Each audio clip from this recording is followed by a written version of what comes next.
我是佳思，和果子职人，从事和果子行业已经6年了。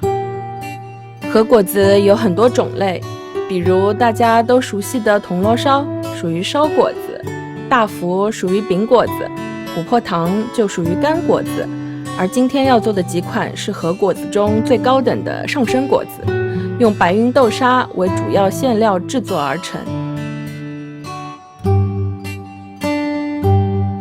和果子是一种体现季节之美的食物，是对四季交替的细腻感悟和表达。正逢秋季，我就运用一些时令的题材来记录这一番秋色。和果子流派按照地域分成关东和关西，差别主要在于传统造型外观。像这一款外形精致拟真、制作相对复杂的桂花，属于关东江户派。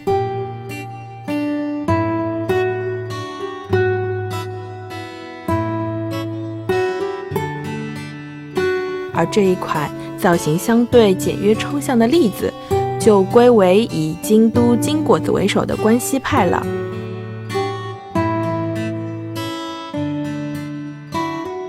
上升果子的揉捏成型，在于炼、切2个步骤。炼即豆沙的搅拌和揉搓，切即最后的塑形勾勒。看似简单，但要确保几分钟内每一步起落都准确无误，没有多年的经验累积是很难做到完美的。塑形难在双手的手型控制和协调，协调双手用正确的手型，在这方寸之间几分钟之内进行创作。19年初，我终于达成了1万小时的专业制作时间，下一步的追求就是在创作上。